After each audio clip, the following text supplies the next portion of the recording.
We're live. Run things rude boy, Nabil Aziz, becomingthealphamuslim.com and the Becoming the Alpha Muslim podcast. Welcome to another episode. And today we're going to try something new. We're going to do a video recording. And I think I might be trying to continue this whenever I do interviews now, because it makes it easier when I put my stuff up on YouTube for people to have something to look at. Right. So today I have a special guest with me. We've known each other on Twitter for a few months now, and I don't know why, but I keep finding these interesting people on Twitter. His name is Jay Campbell. He is a champion physique competitor. He's the founder of FabFitOver40.com. And he is just a general all-around badass. If you find him if you look at his website, he looks absolutely amazing. No homo. And he's been on testosterone replacement therapy for the past 15 years. And over that time, he's learned a lot, and he's helped possibly tens of thousands of men optimize their hormones and live better lives. He writes for Iron Man magazine as part of their anti-aging, as one of their anti-aging specialists.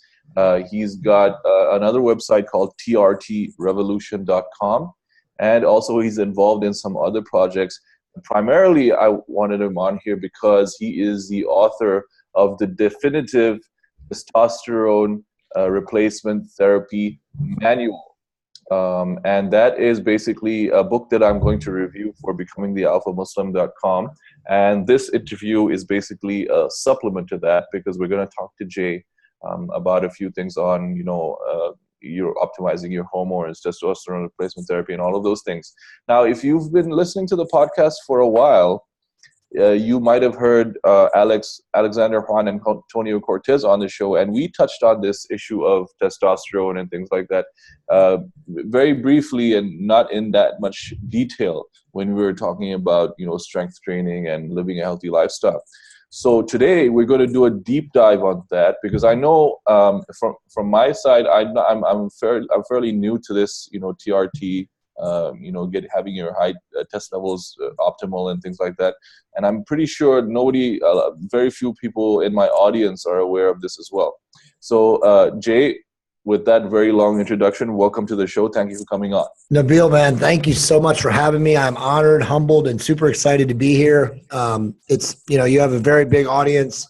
And like I said, I know that community, the Middle East specifically, in that geography part of the world, is definitely lagging Western culture in its understanding of hormone optimization, but you're clearly, an evangelist, and you are definitely doing an amazing job in spreading more information. So you're going to be doing, that part of the world a great service. And again, I'm, like I said, humbled to be here today. I love talking about this. I'm extremely passionate about this.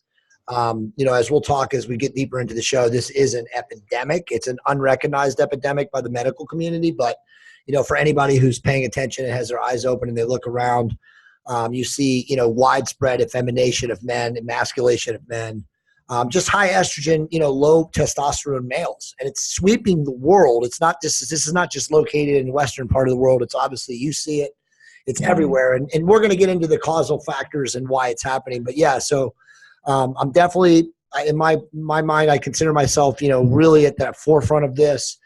This is going to be a movement. I'm clearly, with TRT Revolution and the people that I work with, and Alex is, somewhat partnered with me. This is a huge, huge movement that we got going forward. And so I'm super excited to be a part of it. All right. And with regards to the book, what was going on in your life that was sort of the catalyst to you actually writing this book? I know this book is the culmination of many years of experience and working with people in testosterone replacement. Sure. So why did you feel a need that this book, was this just the right time for the book to come out? It's a great question. And, you probably know this, maybe some of your followers don't, but Mike Cernovich and I are very close friends. We're probably best friends. I mean, I know he and I have known each other longer than anybody else in the world. Mike slept on my couch when he was a 17-year-old kid.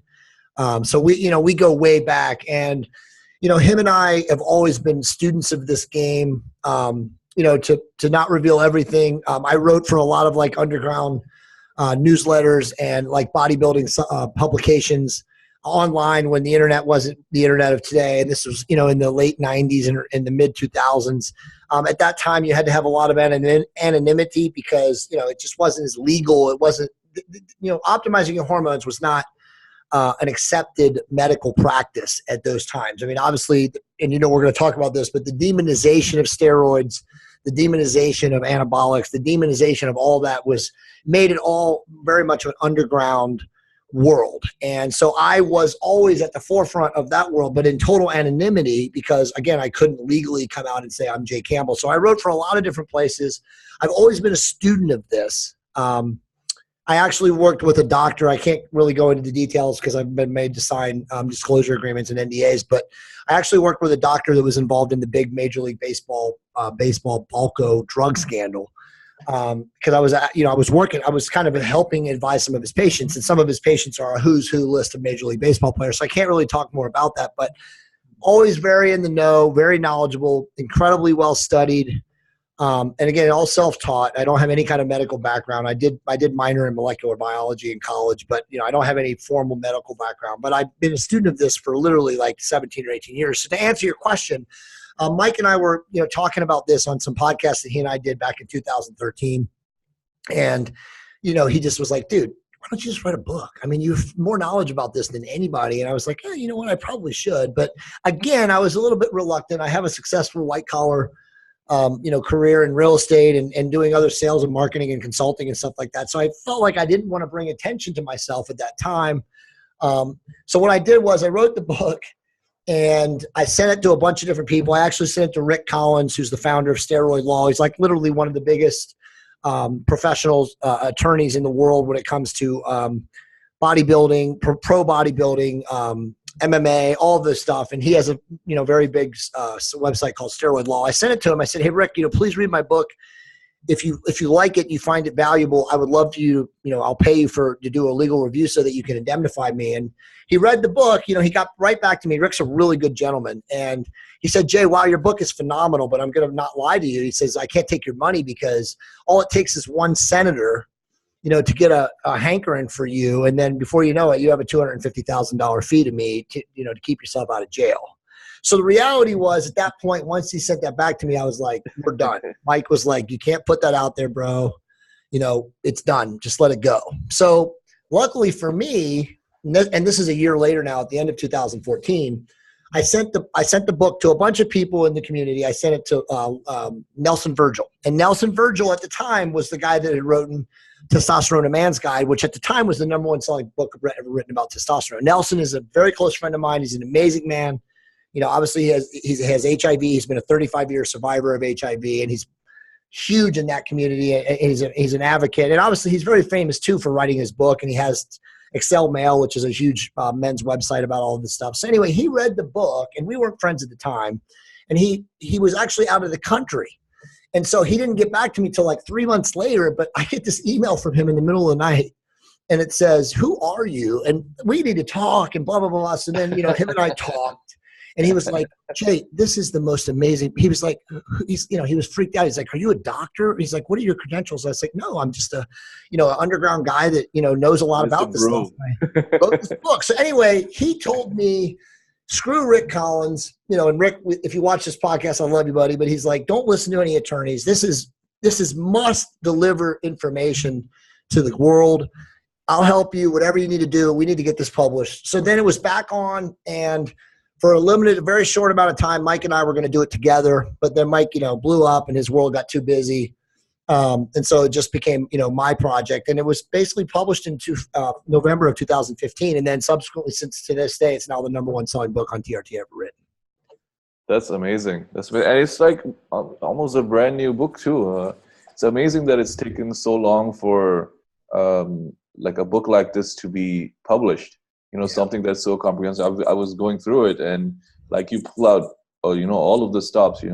Yeah, there's 242 studies in there, and to be honest with you, Nabil, like I'm not going to lie to you. I'm not trying to hype it. The next book, the Advanced Strategies version, is the be-all, end-all book on anti-aging. Right. Yeah, you're I working mean, on this an book updated is version. so next level. Like, it's so next level. Like, anyone who reads this, I don't care if you're like the highest level, brain surgeon, cardiovascular surgeon, or you're just some bro, in Istanbul trying to figure out how to, improve your body and in the context of health and longevity. And that's the thing is like, my book is not a steroid Bible.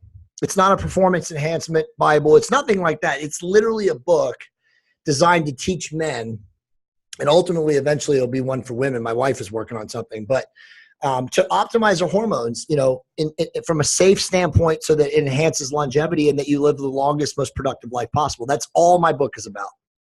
Mm. And okay, so let's talk about, as I mentioned, my audience are like we're newbies basically. Sure. So Yeah.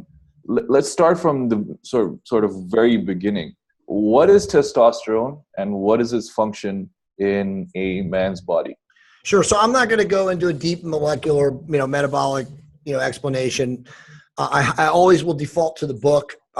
Anyone who is a reader of yours, I will literally give them the book free. We'll make the PDF downloadable for free so they can read it. It's definitely a quick read. You can read the book in 3 hours, as you know, but it definitely does have science in there. And as you know, I've indicated in the portions that are really deep molecular and endocrinology, it says nerd alert. So I have it segmented so that any man, regardless of intellect or background in this, can read it and make sense out of it. And I also wrote the book, and Mike helped me with this, so that the chapters are laid out that you literally could just pick it up and go to any chapter that individually applies to you and your unique life situation and read it and make sense out of it. So it's like every chapter is standalone. But to answer the question about testosterone is not a drug.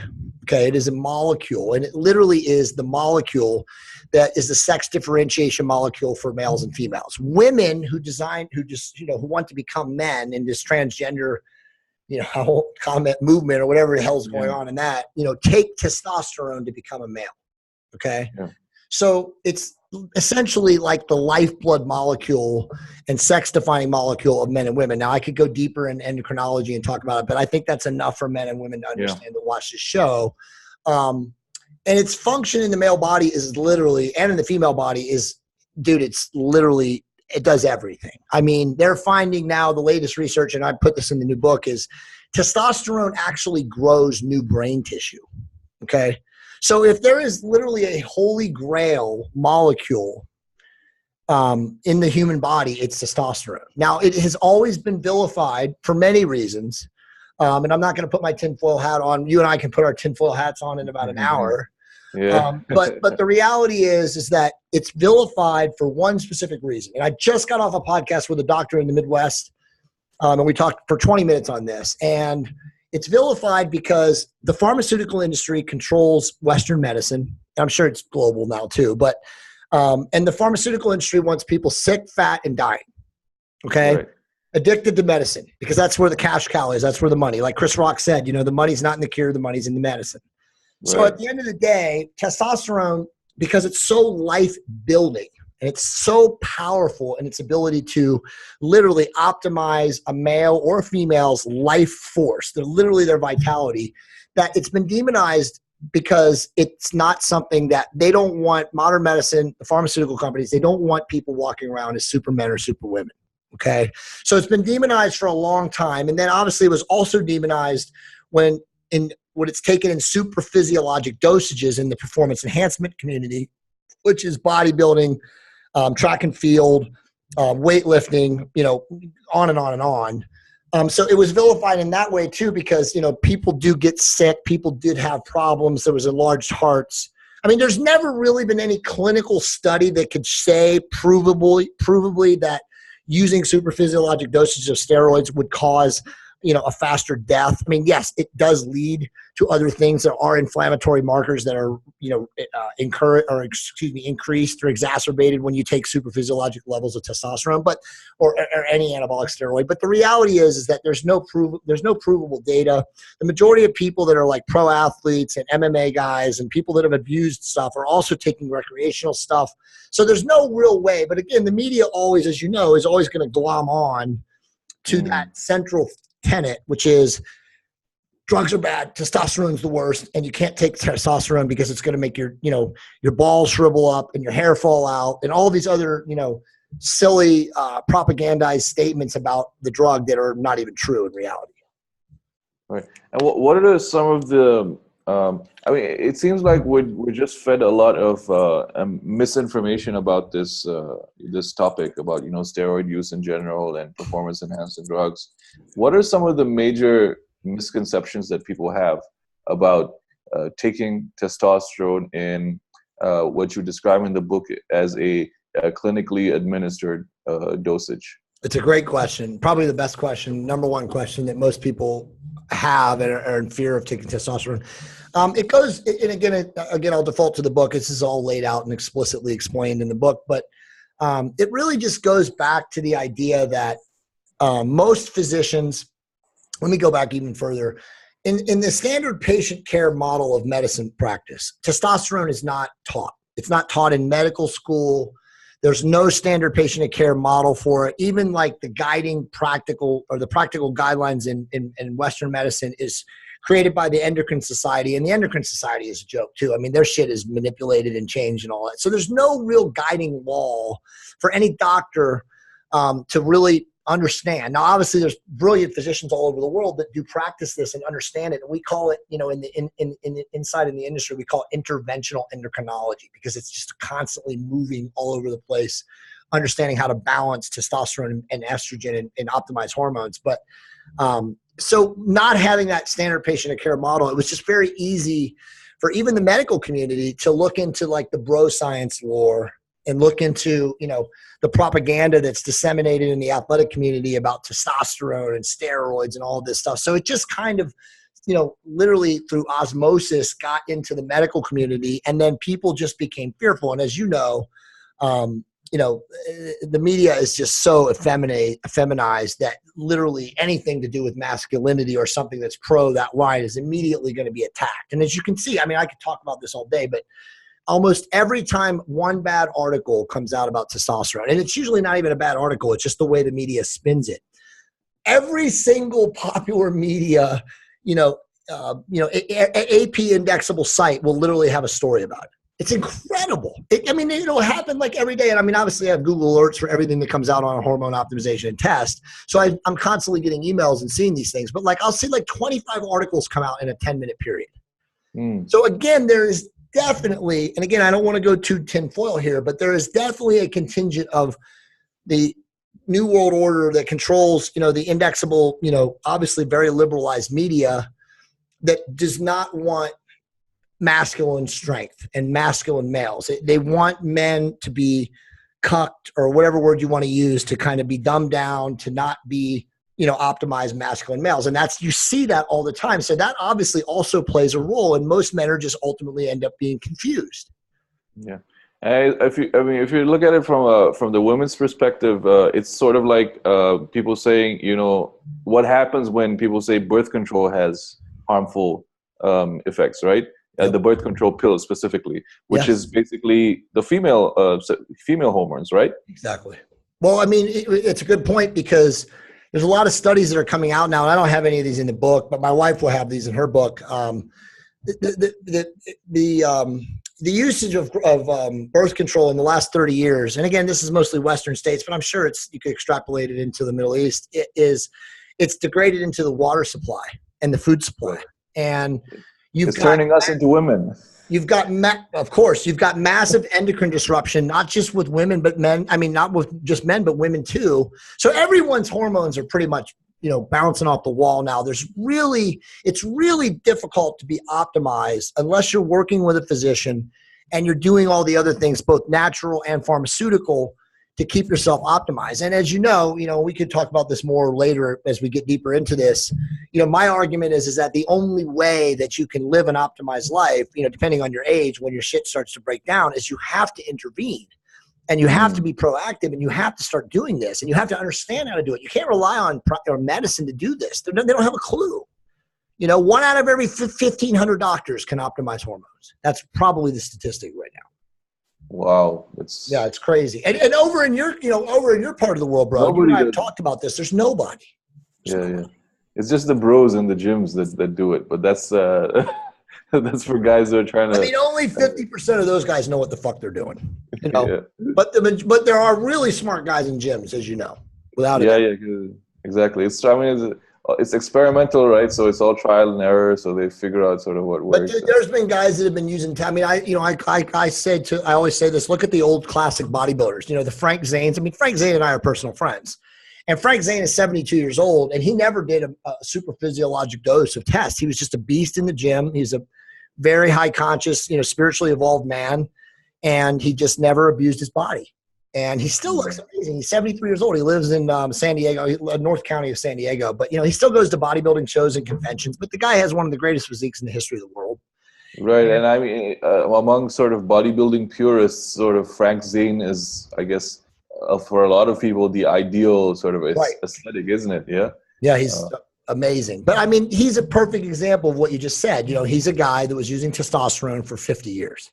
And he's perfectly fine. He's perfectly fine. So that's, see, my argument is because when you get the real purists and you get the real academics and you get into a debate about this, they'll immediately go to two things.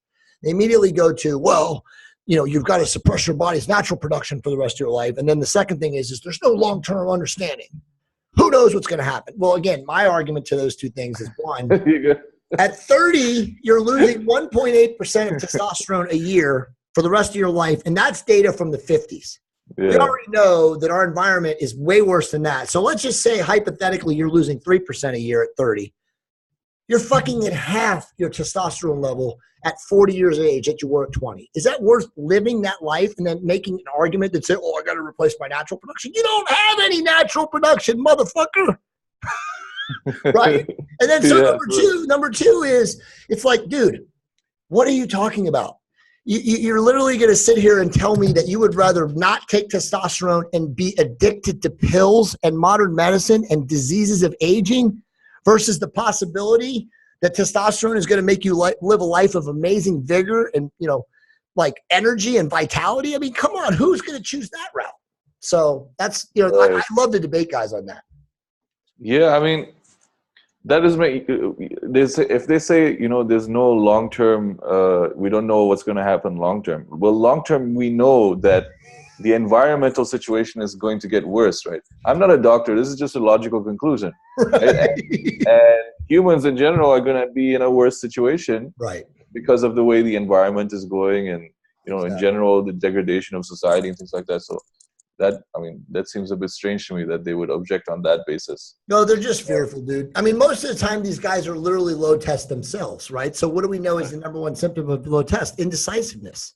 Right. Fog and indecisiveness. So if you're indecisive, you can't pull the trigger, then yeah, you're going to question everything. Right, exactly. So, I mean, so now we've sort of nailed down exactly what testosterone is. And just from my reading of the book, like testosterone does like, I don't know, 15 to 20 different things in your body. More than that, man.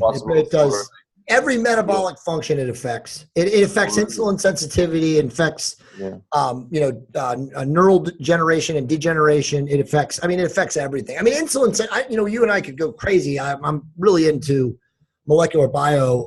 Insulin sensitivity is the number one determinant in life expectancy. Now, you don't get many people to admit that because you have to be a really bright academic person, really looking at the latest data and research about molecular genomics and stuff that goes on at a super level, low level where, very few people even see this, but they now know that the gut biome determines length of life. Okay. So if your insulin sensitivity is really good, you're probably going to live a longer life because you're going to avoid all of the diseases of aging that come from inflammation. Inflammation leads to degradation. Degradation leads to cellular death. So that's what causes age. I mean that's how you die. And aging is obviously all those diseases that stem from that. So when you understand your insulin sensitivity and then you live a life that's designed around, minimizing insulin expression, you're going to live a longer life. And some people are just super genetically blessed. They just, they got the luck, they got the genetic luck that they have incredible ability to be insensitive to insulin. They can eat like shit for 55, 60 years and their insulin sensitivity is just so strong and overpowers and they don't have any of the diseases of aging. They don't get fat.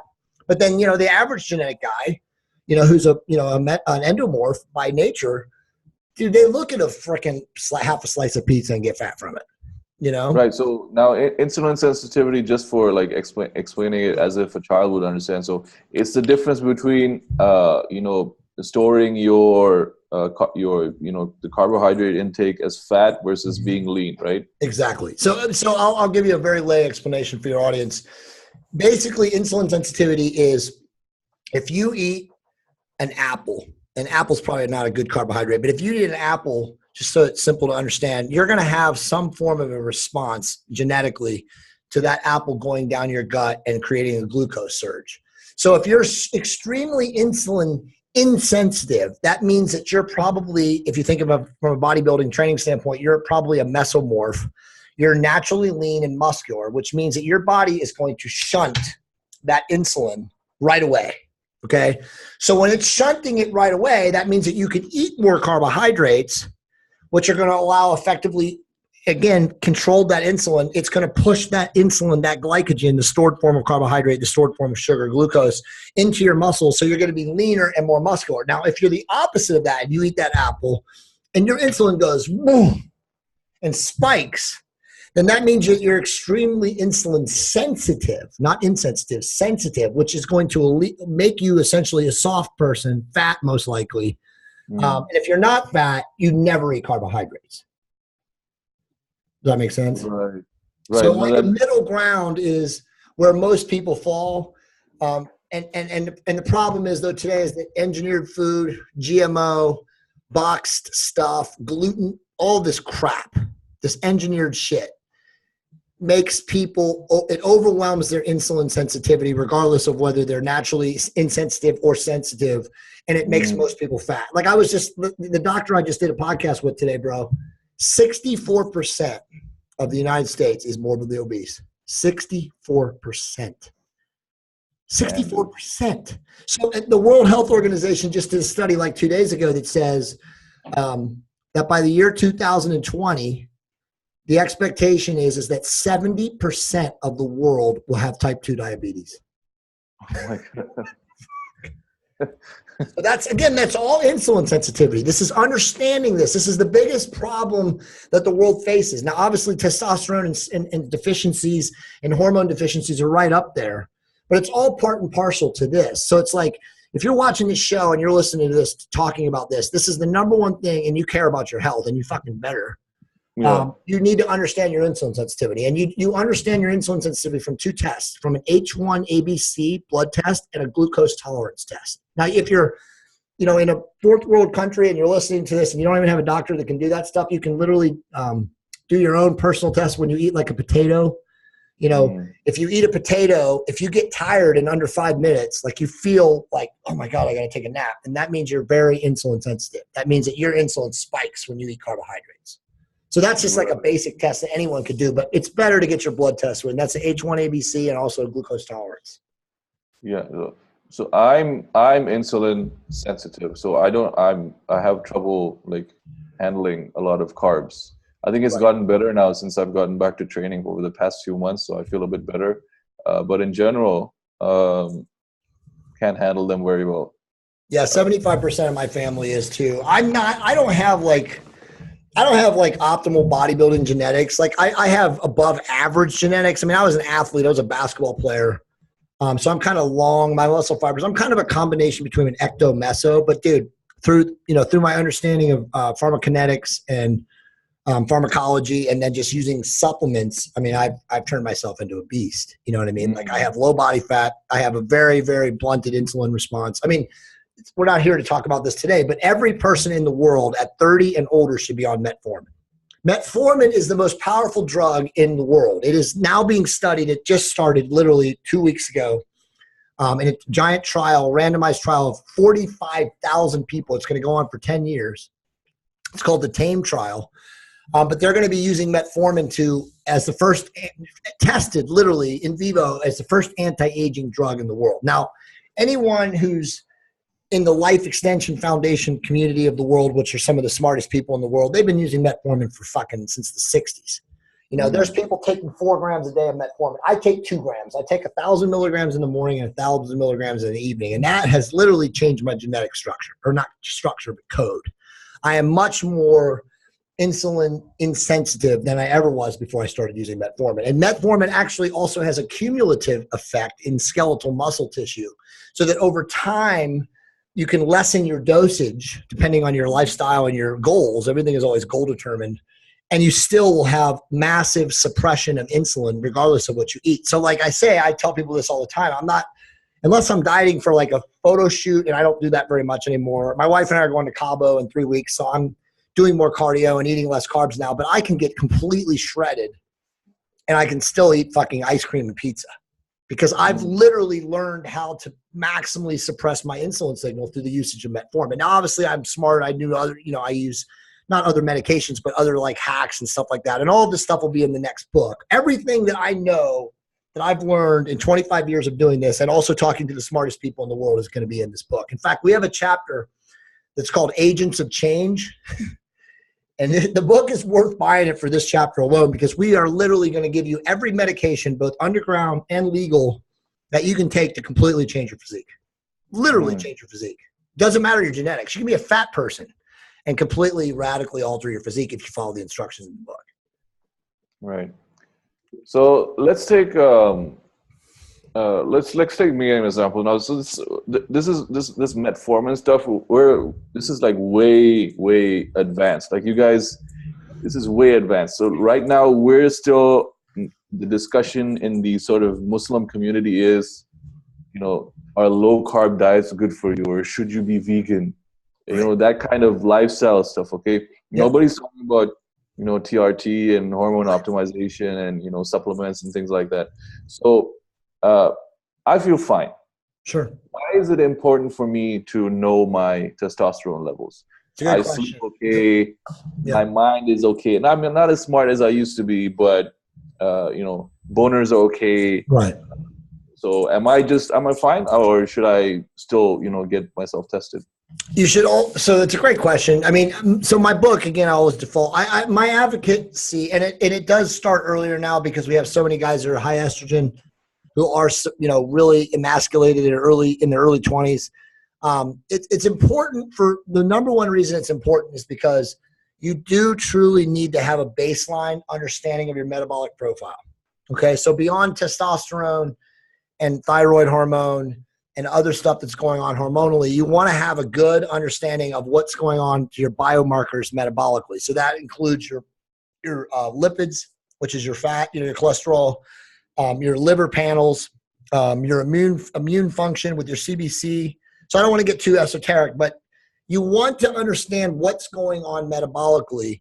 And you should literally, again, if you can afford this, you should understand, you should take a test once a year. Starting at 30, you should be doing a test once a year. If you're on TRT, if you're starting to optimize your hormones, you need to do at least 2, because you got to understand if everything is working once you start the medication. So let me just take a step back so guys know, and again, this is all in the book, but there's the number one goal. There's 2 goals in optimizing your hormones, but the number one goal is to balance your testosterone and your estrogen. Okay. When you maintain balance between testosterone and estrogen, that's when you're considered quote unquote hormonally optimized. The second number one overriding goal of hormone optimization is happiness. Do you feel good? Yes, I feel fucking amazing. I'm Jay Campbell. I can jump up and, touch God and give him a high five. I mean, the reality is like, how good do you feel, and are you balanced? If you're not balanced when you're on testosterone or your hormones, you're going to have like irritability. You're going to kind of go from here to there every now and then. And that happens. I mean, when guys first start on this stuff, and again, we're not even factoring in quack physicians who have no fucking idea what they're doing. This is hopefully you're working with a progressive physician, but there is a time zone or a time limit where you do have to determine what is optimized. And sometimes another medication, and those are called aromatase inhibitors, that's an aromatase inhibition medication, is necessary when you're on testosterone so that you balance your estrogen. Some guys genetically overproduce estrogen when they have testosterone. Some guys naturally overproduce estrogen because they're fat. They have slow metabolisms. They're endomorphic. Some guys genetically overproduce estrogen because they drink too much fucking alcohol. Okay. I'm not going to get into alcohol, but alcohol is literally the worst drug on the planet. It's the worst drug. Of course, it's also the number one sold drug. Hello, do the math. But alcohol is a nerve toxin. Alcohol creates cell apoptosis, which is cell death, and it alters DNA. And they have many studies on this, but they're, of course, completely suppressed. I mean, you can go on Medline and you can do PubMed and you can say there's alcohol and DNA alteration, and you'll get some studies, but they don't go into depth. They're all suppressed. Because again, dude, the pharmaceutical company is controlled by the food and tobacco industry and vice versa. So they're not going to put those kind of studies out there. They want people drinking alcohol, dumbed down, zombified, not capable of, reaching their best or ultimate performance. And again, this isn't just in the physical realms. This is in every area of life. So I always tell people that, especially when I go on podcasts, like, listen, if you really want to clean up your act, stop fucking drinking alcohol. Because that shit is an absolute poison. I have not had a drop of alcohol in 14 years. Mm-hmm. Yeah, that's amazing. I mean, it's sorry because we're on a Muslim podcast, so we don't drink alcohol anyways. Right. Exactly. No, but I mean, it's good. People should know this. I mean, it's just, of course, you guys know that. It's very useful. I actually didn't know that about the cell death and changing DNA. I might do a bit more reading on that and publish something on that for the website. Cool.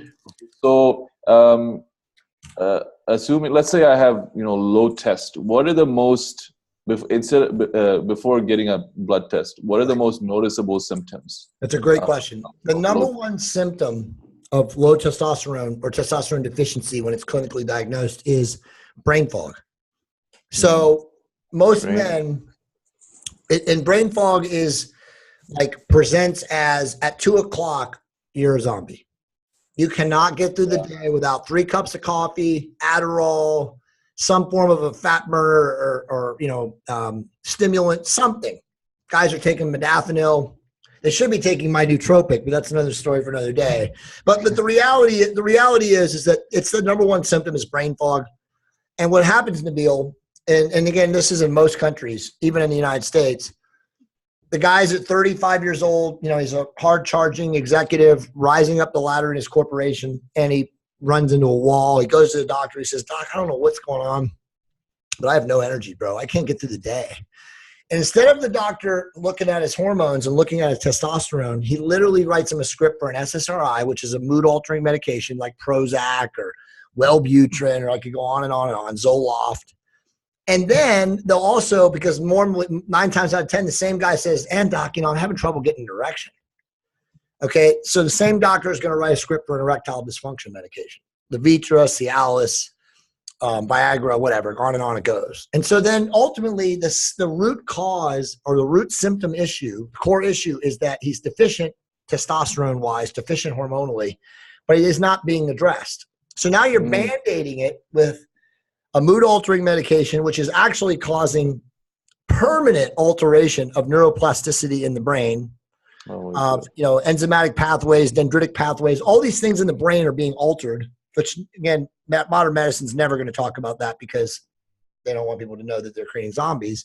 And then secondarily, they're not testing for the hormones because on average, the average doc doesn't even know what to look for. They're not trained. There's no standard patient care like we talked about earlier on understanding how to modulate and train or observe symptoms of interventional endocrinology. So you got those two things twofold just cause such an overwhelm to the system that the majority of guys never get treated or evaluated. Right. I've seen in the supplement stores, they have these supplements that say that testosterone boosters or estrogen suppressors. Are those something that people can take to improve their hormone profile? No, they're all complete scams. I mean, there has been a ton of research probably in the last decade on every natural testosterone boosting supplement, Tribulus, horny goat weed, maca, Murinus purines. There's so many of them. There's that stupid one from the African jungle or whatever that's called. I mean, it's just retarded. No, none of them work. I mean, the only thing they do is take money from the people's pockets that are purchasing them, because there's no, clinical proof that any of them work. There are some natural supplements found in nature, and I'm sure there's some formulations, and I'm not up to speed on them like I should be, but that can mildly suppress estrogen, mildly. And when I say mildly, I'm talking transiently. Like if you're a dude that has high estrogen levels because your lifestyle sucks, if you take one of those things and you're expecting any kind of change, it's not going to happen. Mm-hmm. So the majority of those things are worthless. All right. You mentioned lifestyle changes. What are some of the things like starting today? If somebody wants to make changes to his lifestyle, what can he do to sort of start towards the path of recovering his hormone profile? Yeah, it's a great question. The easiest thing I can tell them is literally Google TRT diet. So I wrote an article in 2013 on FabFit over40. It's like one of the most indexed articles ever written on that. And it's a step-by-step guide on like how to change your diet and then how to do some other things naturally to, maximize your natural production. Now, remember, when I say maximize your natural production, that's like kind of a non sequitur.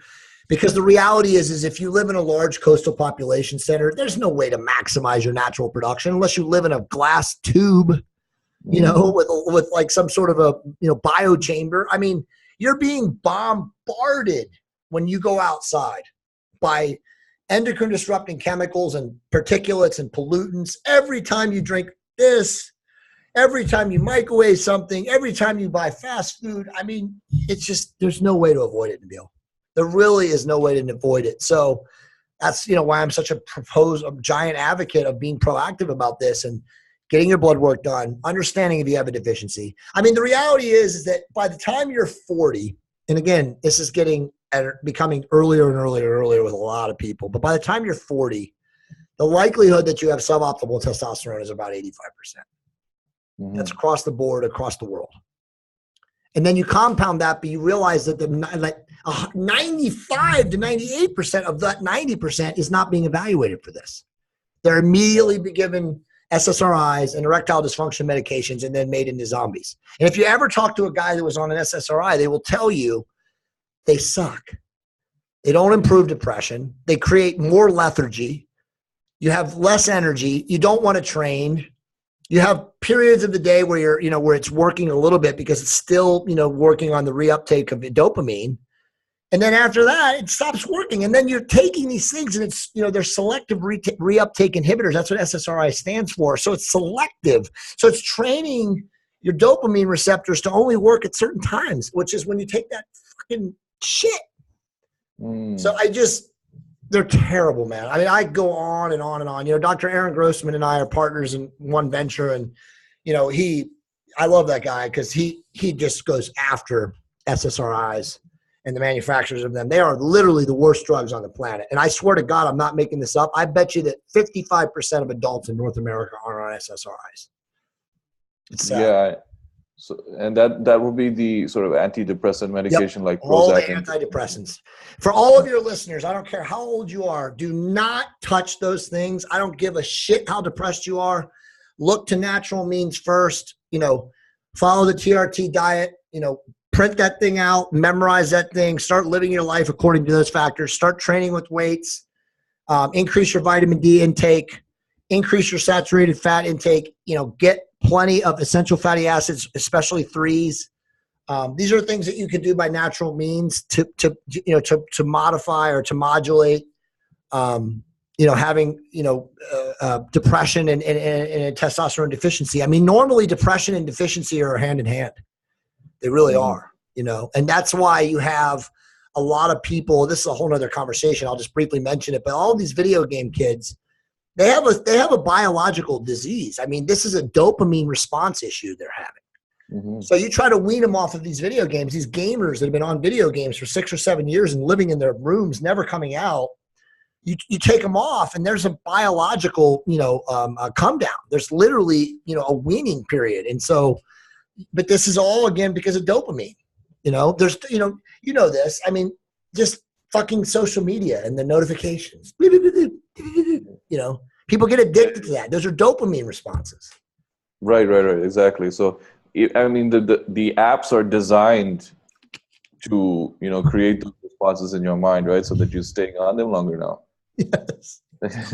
Like you I can't mean, win, man. Like dude, I they're don't even fucking, know what, I they're mean, fucking you from all sides, dude. I don't even know what the video games are doing to young males though, but there's some kind of hypnotic tuning going on in those things, dude. I mean, again, I have no proof, but I have seen, and my, friends of mine who have kids, my 21-year-old is brilliant. And, it's Monica's son. He's my stepson, but he's my son for all practical purposes. I mean, he's a gamer. He's a brilliant kid, but I know there's something going on. I just know it.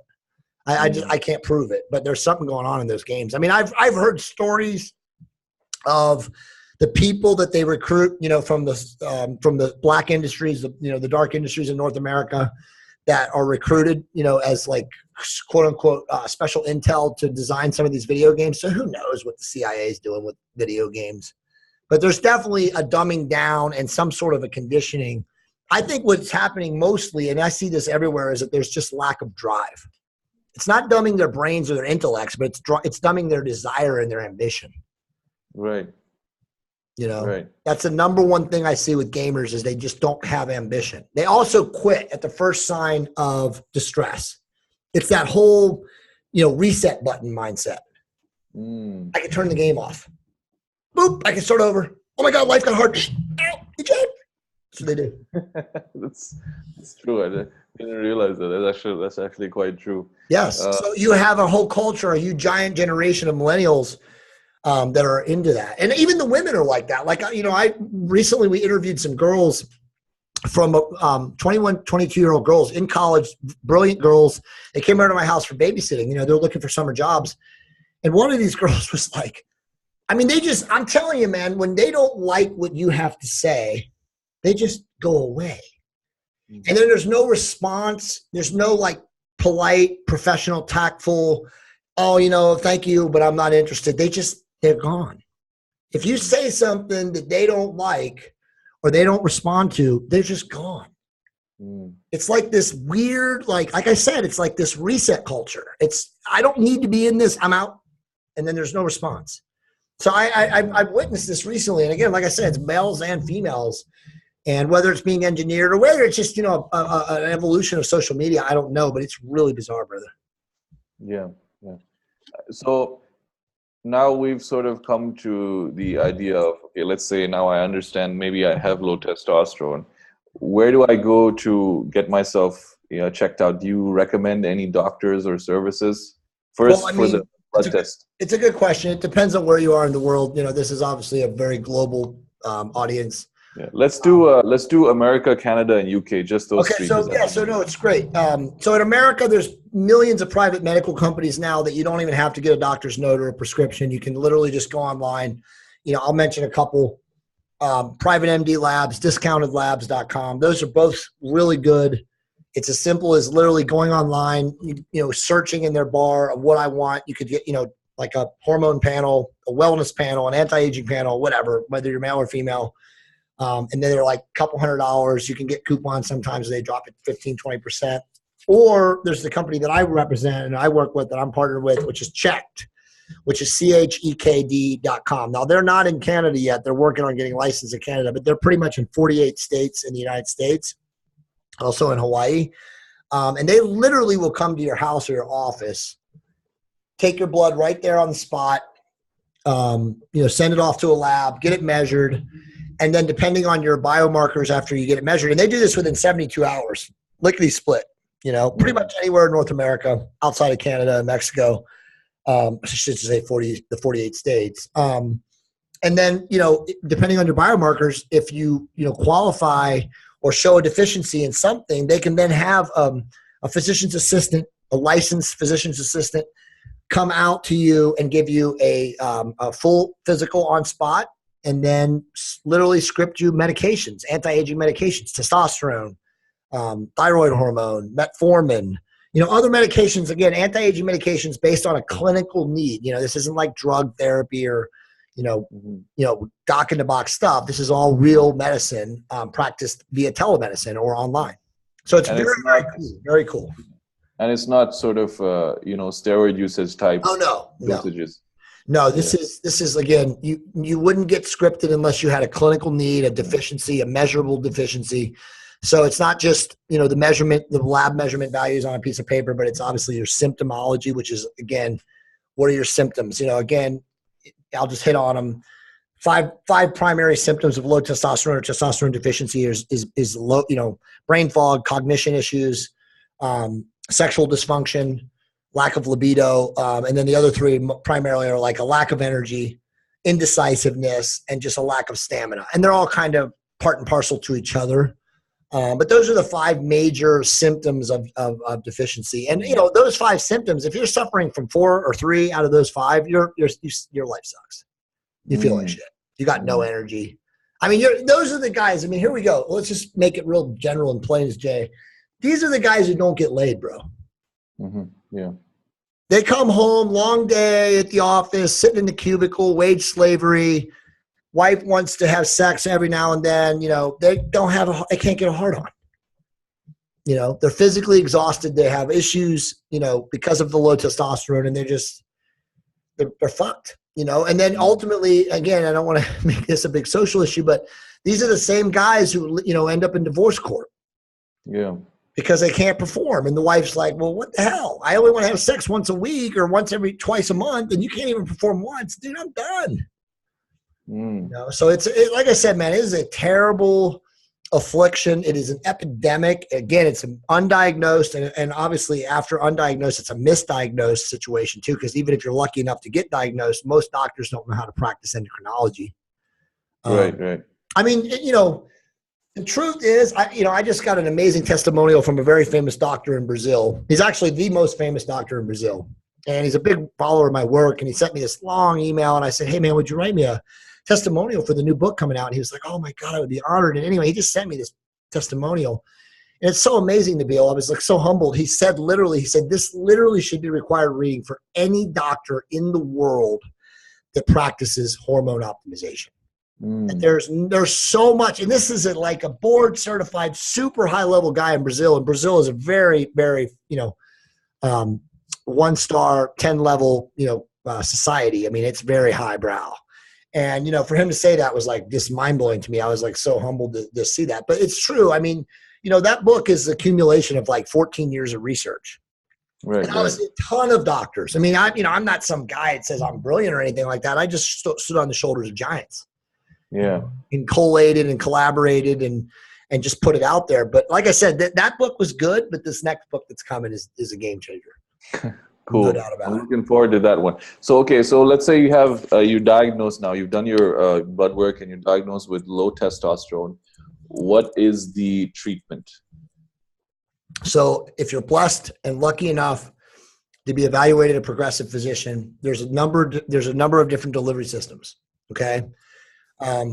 There's also delivery systems that are non-testosterone based. There are medications that a person can take that can increase the body's natural production of luteinizing hormone, which in theory will increase your body's natural production of testosterone. Those are drugs like Clomid, clomiphene citrate, HCG, which is human chorionic gonadotropin, HMG, which is human menopausal gonadotropin. There's other ones. Those are the 3 primary ones. There's also, which we mentioned earlier, AIs, aromatase inhibition medications. They also in vivo have an ability, very mildly, but they do have an ability when taken by themselves to stimulate luteinizing hormone production too, which also will increase natural testosterone. But none of those are efficient. Okay, and that's my personal opinion. I'll have doctors that will come after me and say, you don't know what you're talking about when you say that. But again, I have 17 years of personal use, and I have 60 years of the world community to back my claims. They're just not efficient, because when you use those drugs to increase your body's natural production of testosterone, you don't get the same effect that you get by actually using real testosterone. And again, people throw names around like they say bioidentical. I mean, that's a nonsensical term. All testosterone is bioidentical. Okay, when it's synthesized in a lab as a generic or as a name brand, it's the same testosterone, same as the testosterone that's flowing, hopefully through your veins. So there's no difference. Like, people confuse itself and say, oh, well, I want bioidentical and not like synthesized or synthetic or whatever, they just get all confused. There's only one form. You can't make a fake form of testosterone. Well, I mean, you could if you're a steroid dealer and you're giving guys Wesson oil, but the reality is that testosterone, when clinically controlled and manufactured, is the same. Okay. So, but the delivery systems for testosterone are injectable, which we'll talk about, cream. They have gels and they have creams. They're compounded, and they have the number one selling testosterone product or delivery system is androgel, and it's completely inefficient. And that's also kind of an esoteric technical explanation as to why it doesn't work, but that's written about in the book. You can read about that. But the other delivery systems are worthless, but I'll mention them. They have pellets. They literally insert pellets in like the fat pocket, the gluteal fat pocket of your glute, your butt, which is an absolute sham. It's literally, they're surgically implanted and then they're taken out every 12 weeks. I mean, who the fuck would want to do that? There's risk of infection at the surgical implant point. The biggest issue though is that most guys metabolize the testosterone too fast. So they're 7 weeks in and they're fucking eunuch now because they have no testosterone. And now they got to wait 5 more weeks. And so it's oh my God, it's horrible. The other delivery systems are buccals, which is like lozenges, also worthless. And then they have patches, dude. They have a patch you can put on your shaved sack. And you're about to go have sex with a woman. She's like, what the fuck is that? So, I mean, and now they have a nasal spray. There's this thing called Neotest, but, the smartest guys I know that have experimented with these things, they're like, oh my God, it's horrible. Like it causes headaches. I mean, it's like fucking taking, an inhalant of, what are those, corticosteroids? What's that shit called? The number one prescribed corticosteroid that makes people whack, whatever it's called. But that's what it would be like. So multiple delivery systems, most worthless. The only two that I recommend in the book, and I write very, very, very prolifically about, are injectable and creams. And I'm not a big proponent of creams. When you're working with a really good physician, you can use a very high-powered compounded cream of 20%. Most creams like androgel are scams. They do not increase or optimize blood levels of testosterone necessary to truly feel optimized. But if you do work with a doctor and you're extremely needle phobic, you're basically a pussy. And a lot of guys really are. They can never overcome their needles, which is absolutely a joke to me, but whatever, I don't judge. Then you use the creams. But for the most part, the most effective form from a delivery system standpoint is injectables. And it's also the oldest, known. Thankfully, the technology of needles has gotten so much better in the last 5 to 6 years. They now have super microfine needles that are 30 and 31 gauge, which are like insulin needles, that the oil formulation for injectable testosterone can go right through it. You can inject yourself, here. You can inject yourself here in the upper delt. You can inject yourself in your quad. You can inject yourself in your glute. You can even inject yourself right here in the ab region. I don't recommend that. That's a conversation that you can read about more in the book. There are a lot of guys that do, but there's multiple injection points on your body. So if you're going to be doing this for life, which as you have to, it's not an issue, man. I inject myself with testosterone 3 times a week. It takes me 10 seconds, maybe 12 seconds, to go and inject myself, to push it in, to pull it out, put the cap, put it in a sharps container, and done. So again, these are all lifestyle things. Some people can't inject. They travel with business too much, so they bring creams. I mean, I know plenty of guys that travel around the world, very high-powered executives. They just put their preloaded syringes in their travel bag and they go, Yeah.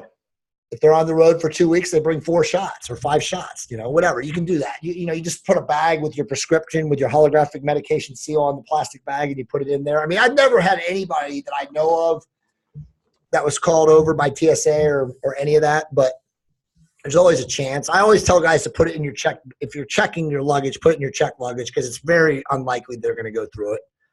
But I do know guys that brought it on through TSA screeners and through screening facilities, and they don't give a shit. I mean, I've heard people say they pull it out and they say, "What is this?" And you say, "It's my testosterone. Here's my script. It's right on the bag." And they're like, "Okay."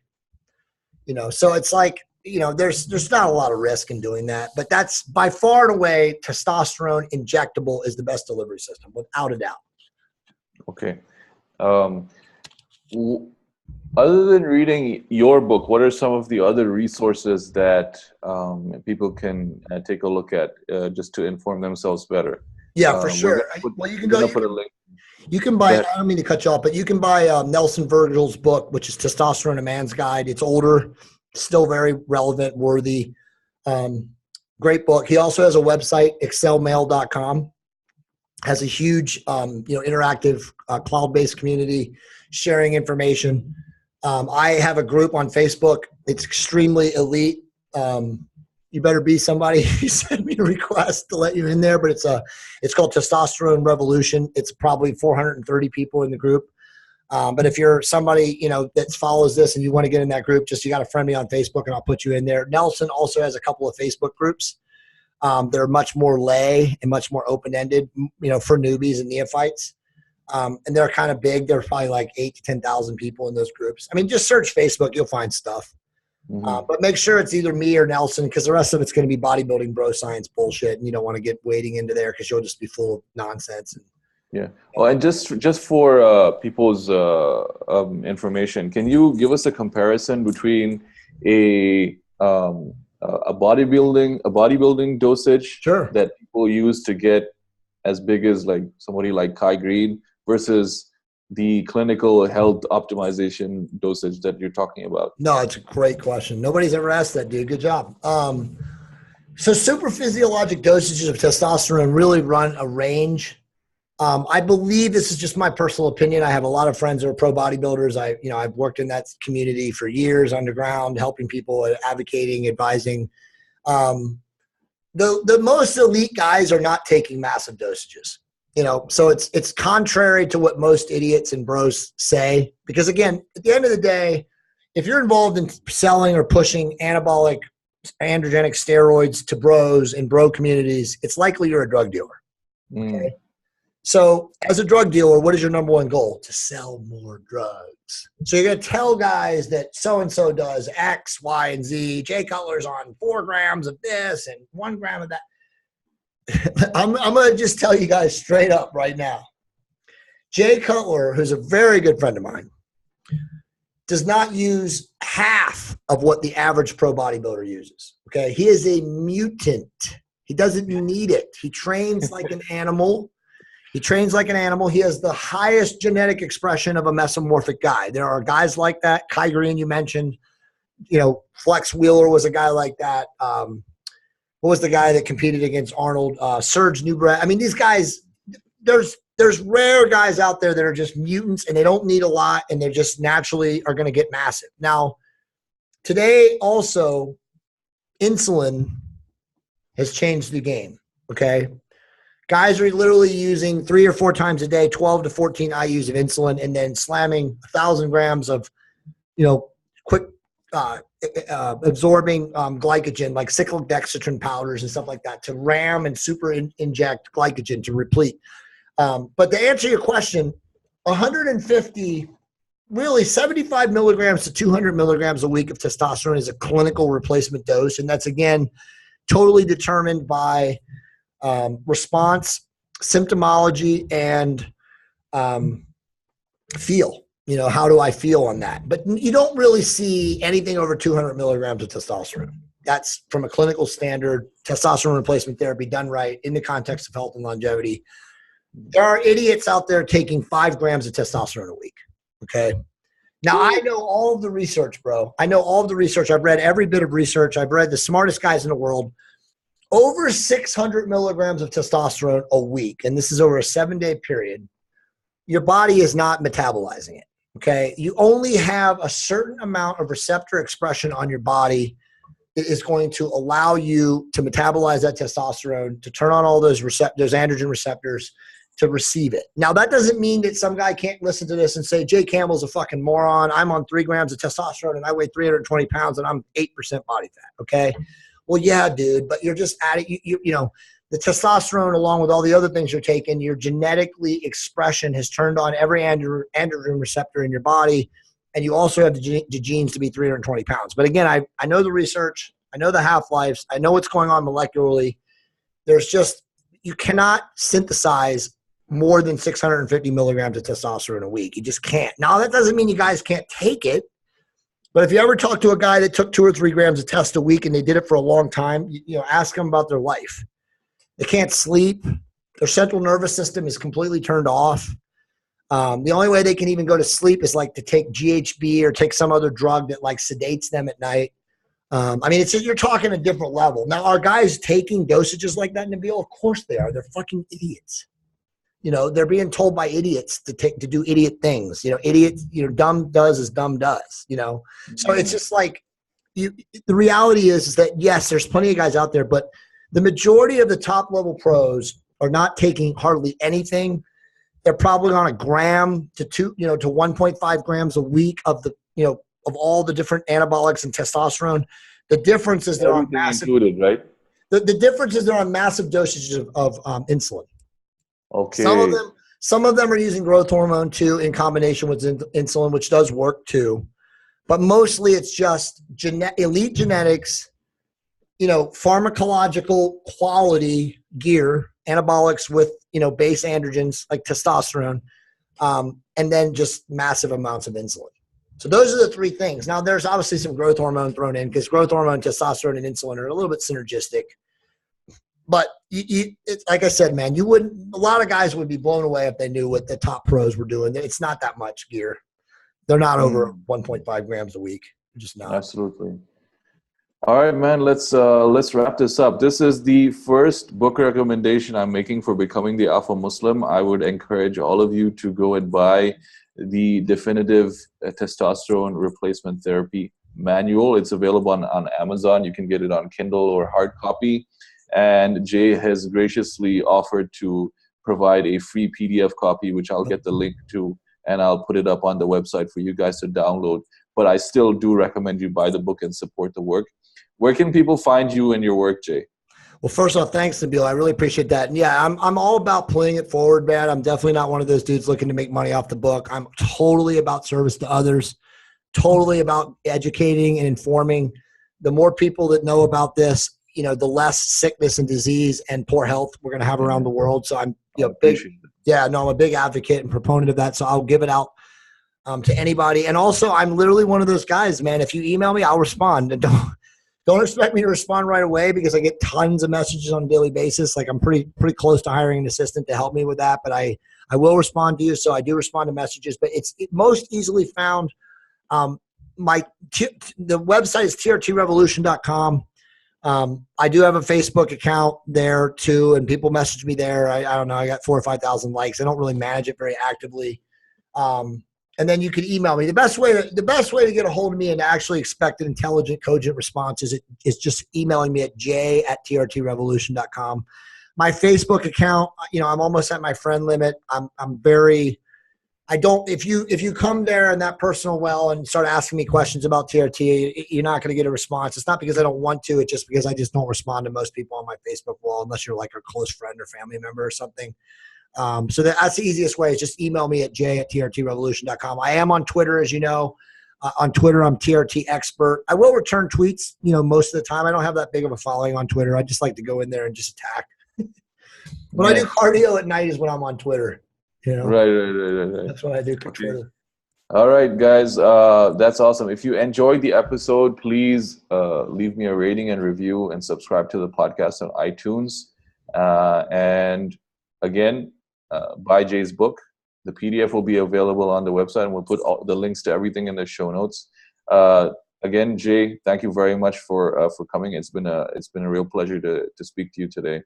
Thank you. To the listeners, Jazakumullah khair. Thank you for listening. Awesome. Assalamu alaikum wa rahmatullahi wa barakatuh.